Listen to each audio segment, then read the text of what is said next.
Thanks for stopping by my channel. A Square Pillow Isn't Square, the place where you will learn anything and everything you wanted to know about home deck sewing.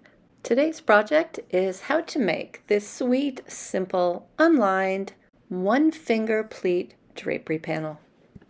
I normally line everything, but this particular drapery is going in a kitchen. It is stacking onto the wall during the day, and it's only going to be closed at night for privacy. So what are the pros and cons of a one-finger pleated drapery panel? Well, it provides a nice, clean, tailored look. It stacks to almost nothing. Here, a full width is only stacking to about 5 inches. And as you can see, I have 2 panels stacked together here, and it's only taking up about 9 inches. So it's a great alternative to grommet panels if you like a tailored look. And you get a lot of bang for your buck as far as coverage goes. This single width panel is finishing with about 30 inches of coverage. Another advantage is these are easy to make on any home sewing machine. When you're making pleated draperies and you've got to tack multiple pleats together, it can be really hard to do on a regular sewing machine.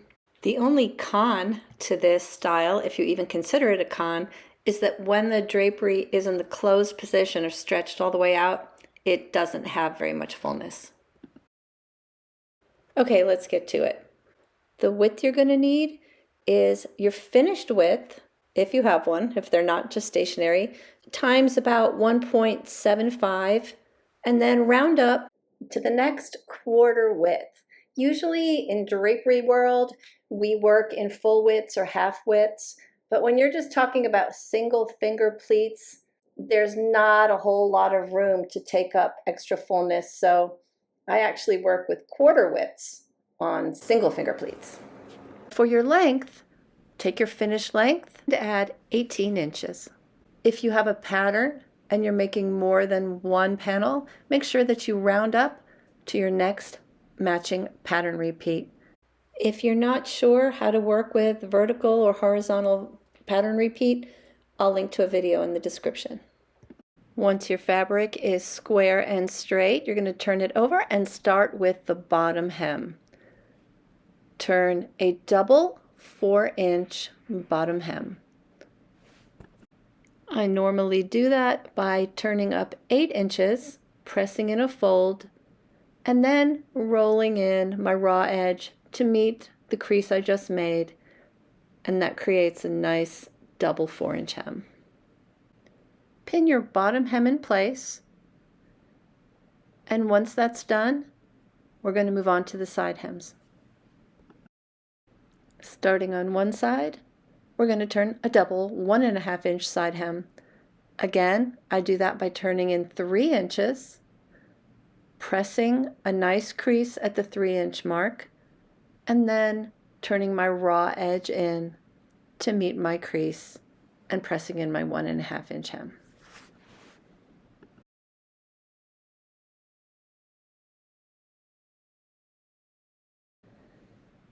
Pin your side hem in place, but make sure you don't pin all the way down to the bottom hem. The reason is that we're going to have to open up that side hem when we go to the sewing machine, because we actually are going to sew the bottom hem before we sewed the side hem. But for me, it's easier to pin everything in place before I take it all to the sewing machine. Now do the same thing on your other side hem.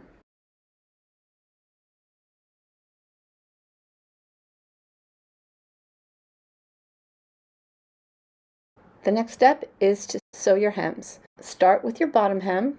I'm using a blind hemmer here. You can hand stitch it, you can top stitch it, or a lot of household machines have a blind stitch option, and you can do that. I also have a video on finishing hems that I will link to in the description. Now it's time to sew the side hems. I will usually start at the top of the panel, and I'll sew all the way down until I get to about 12 inches or so from the bottom.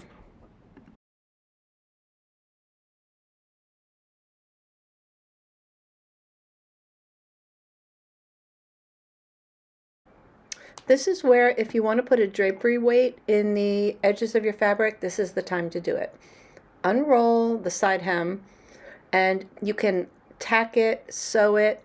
I always just staple it in place with my fabric stapler.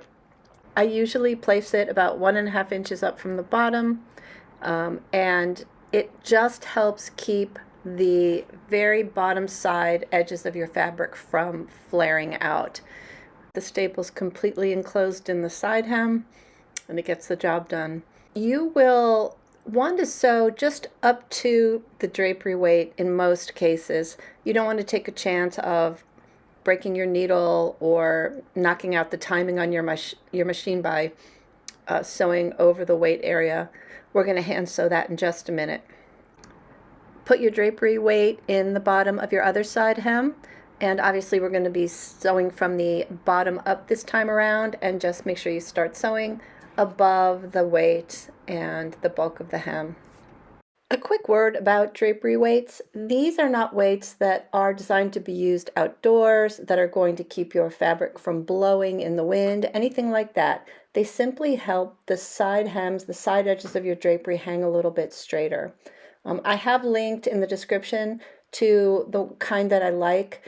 They are not all created equal. They are not all as easy to install or weigh the same thing. So if you are interested in using weights, check those out. The next step is to hand sew the bottom of your side hems. You'll find almost all custom draperies are made this way.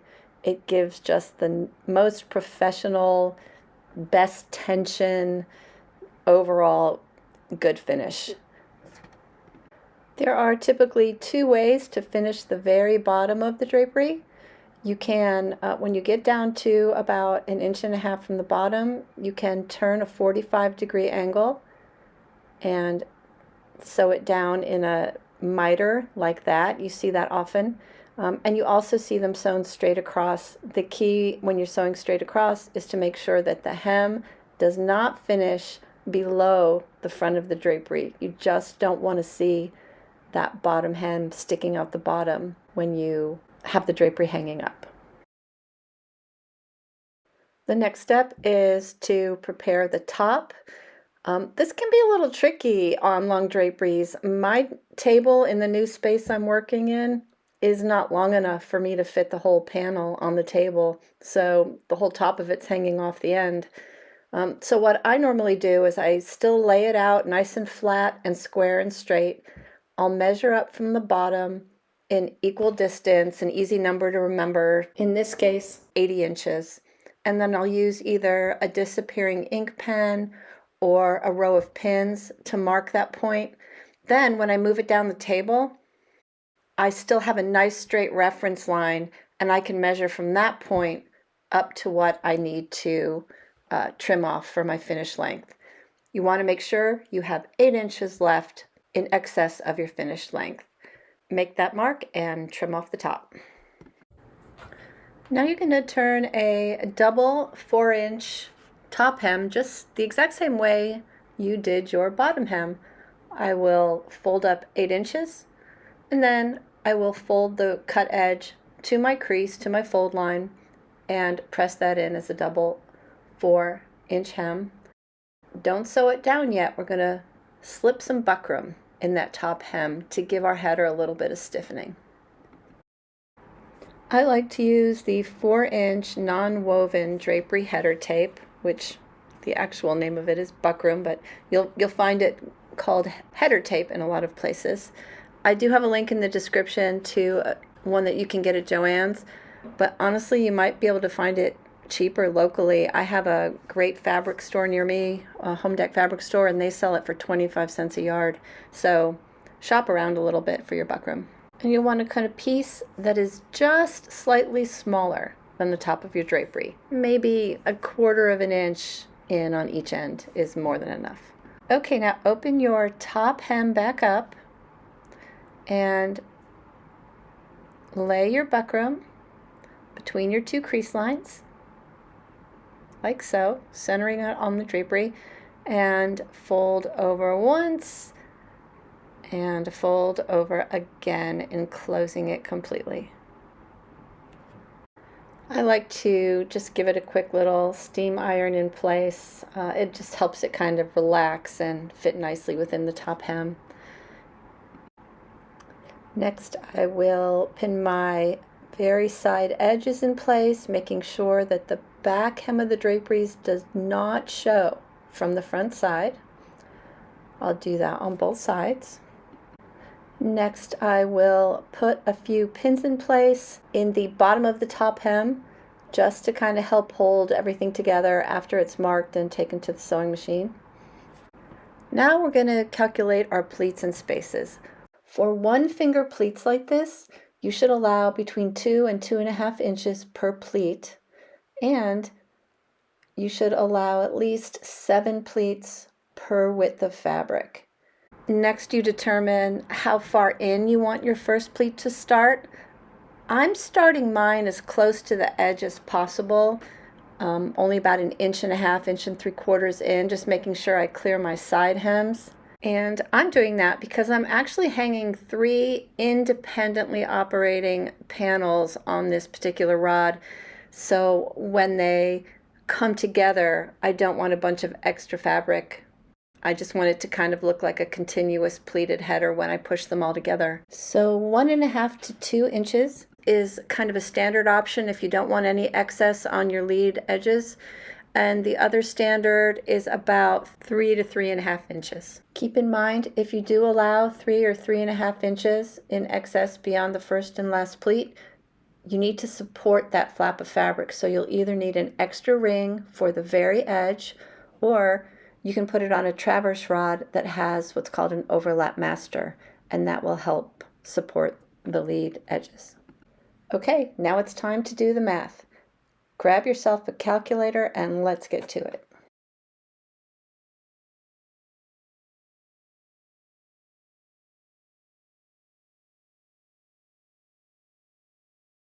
All right, calculating pleats is actually really easy. Here's a sketch of my finished drapery panel, and as you can see, I've drawn in my 7 pleats. 1, 2, 3, 4, 5, 6, 7.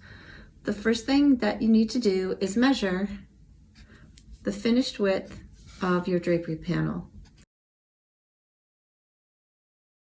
Start with my 50 inches finished width. The second step is to decide how big your spaces before and after your first pleat are. To keep this simple, I'm going to say 2 inches for each of those spaces. Now, because I want as much fullness in each pleat as possible, I'm going to allow 2.5 inches for each pleat. I have 7 pleats. They're each 2.5 inches. And so that takes up 17.5 inches just for my pleats. So right now, I know I need 17.5 inches for my pleats. I know each of these spaces here is going to take up 2 inches, so that's another 4 inches. So I know so far I've accounted for 21.5 inches of my drapery panel. I've got 50 inches to start with.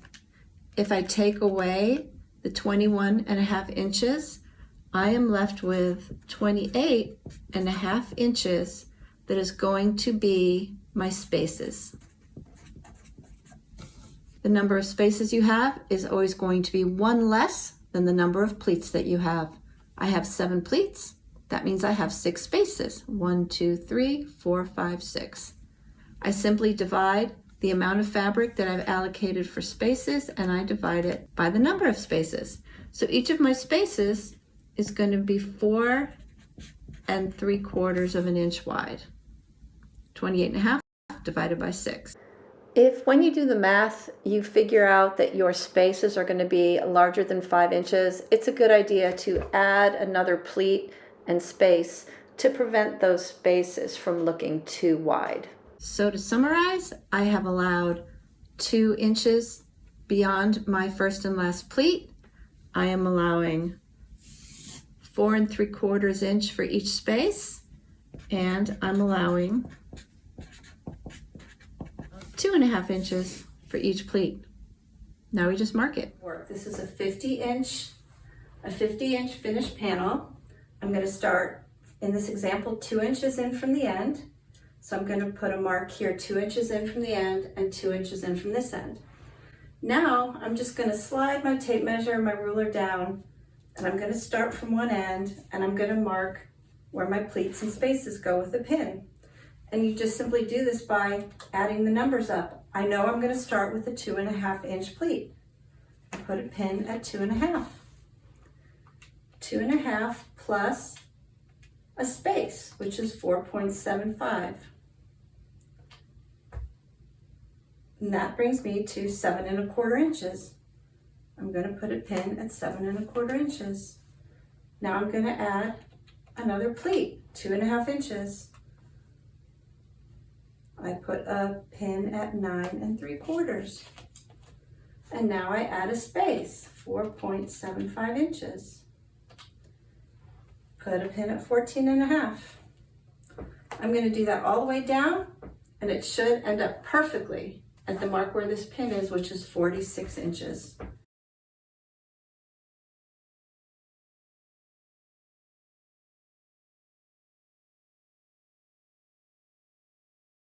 This is just a little bit more precise than moving your ruler and starting from each point that you just pinned. It's more likely that you'll get off or make a mistake. This just helps you make sure that you're being consistent.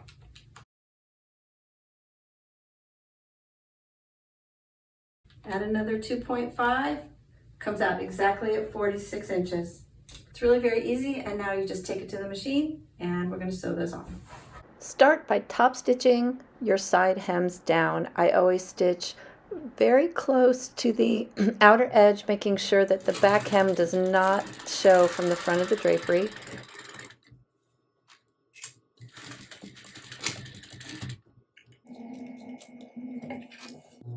And then you sew a second row of stitching on the other edge of the side hem.